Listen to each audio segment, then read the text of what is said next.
This story begins with soup. A man is tasting the soup. He has confidence in his ability to detect poison.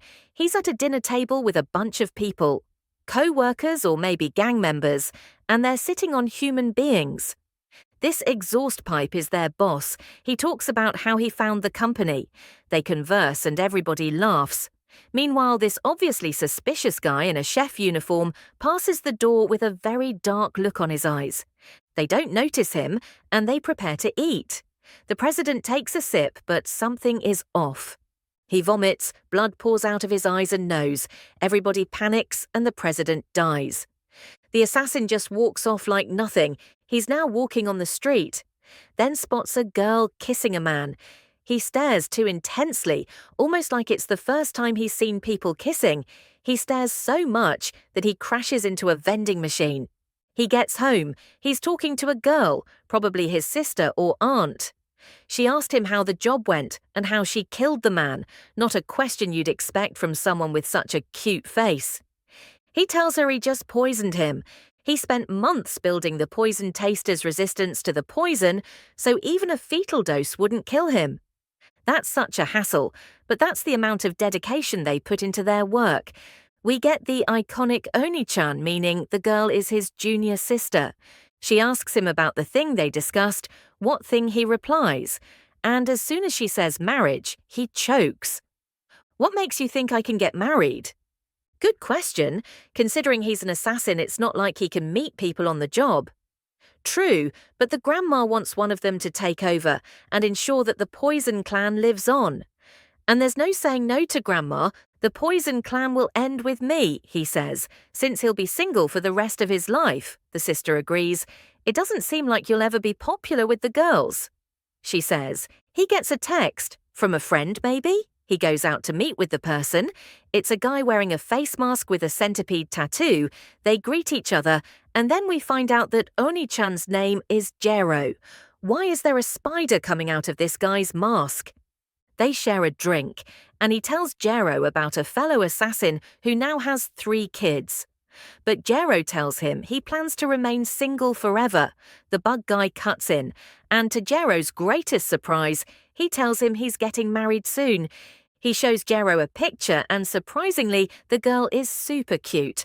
The bug user tells Gero how much he had to work to get her. Gero just feels down and betrayed. But the bug user still wants to be best friends even after he's married. Let's have another drink when things settle down, he says. Gero agrees.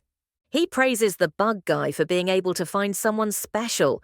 It's not something he thinks he can ever do. He's never had a good opinion on marriage. But after hearing him talk about it, maybe it's not such a bad thing. The bug guy smiles and leaves. Gero walks down the hallway with his employer. He congratulates him on a job well done. They walk past some weird pictures. It's not clear what they do here, but it looks like a sex house. 2 girls run up and latch onto him, feeling him up.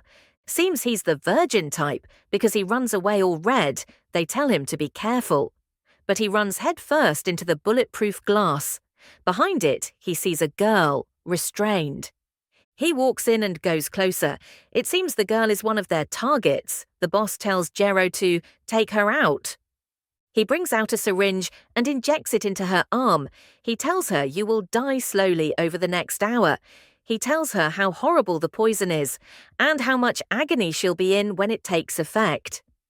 She stares blankly, then smiles and introduces herself. Her name is Mei Kinosaki. She tells Gero he looks similar to her first love. Yeah, that's not gonna work on me. You're a marriage swindler. A piece of garbage who has exploited as many men as there are stars. Don't think you can save yourself by buttering up to me. The girl admits it, but she had no choice. She needed a lot of money to save her sick brother. She coughs blood and finds peace in the fact that she'll die with a man that looks like her love. She asks again for his name, and he reluctantly answers Gero. The people behind the glass are wondering if he's going to be okay. The boss tells them he'll do what needs to be done. She calls his name as the poison begins to spread. She's sweating and gives him an intense stare. Gero, though, thinks the girl might be falling for him. Just then, he receives a call from his sister. She tells him that she'll produce an heir. Their grandma is serious about this and plans to force the sister to have a child, regardless of what she wants. So she decides to do it willingly, throwing away a picture of her and her girlfriend together with her hopes and dreams of being happy. Gero tells her to hold on. "Kinosaki, if you want to live, marry me," he says. "To take over the Poison Clan and keep it alive, I have to get married. But if I have to be with someone, I'd rather be with someone that likes me." Kinosaki smiles, almost like she's happy about the request, but then she gives him a face of disgust. "There's no way in hell I'd marry you," she says. "What makes you think I even want to stay alive?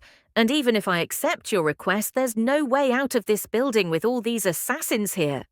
Gero is in shock. "Then why'd you act like you were interested in me?" "I just wanted to see that look on your face," she says, and mocks him. She says she could never marry him because they would never be on equal footing, that if he really wants to meet someone, he has to lay himself bare. Gero gets into deep thought. Meanwhile, in the other, they talk about what's happening in there. Then Gero finally talks.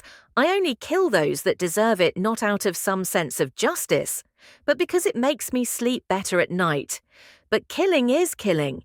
But even at that, he thinks of a peaceful life with someone he loves, and he's disgusted with that part of himself. That's why he's always avoided love and women, but now he's done with that. He wants a normal life with a girl he loves, but he knows he can't have that. Being vulnerable in front of others will only get in the way of his work, so he could never open himself up in front of a stranger. "Well, you just opened up to me. You'll be fine," she tells. Sure, being an assassin is a red flag, but there are all kinds of people out there. Her head throbs in pain. The poison has reached her brain. She regrets dying without being able to save her sick brother. The gang leader gets tired of waiting and walks in. He wants Gero to kill her now. He ignores them. "I need you." Now he tells Kinosaki he needs her help to get married, and in return he'll make sure her and her brother are safe and cared for. Well, she's obviously shocked, and obviously the bad guys are not so happy about that. They pull out their guns. "Never took you for a turncoat," he said. "Well, if you can't finish the job, you can repay me with your lives." Gero doesn't talk, then turns back with a dark look on his face. "You people, just how many lives have you ruined?" He pulls out his syringe, ready to fight. "You guys meet the conditions. You're human garbage." Chaos erupts, shots fired but none hit. Gero evades the bullets and hangs on the ceiling with Kinosaki. The next thing we see is Gero rolling Kinosaki out with a bunch of unconscious bodies laying on the ground. He didn't kill them though, but they'd wish they were dead after the poison is through with them. He gets a phone call from his sister. He reassures her that she won't need to produce an heir. She retorts, but he tells her not to worry. "You should be with your girlfriend.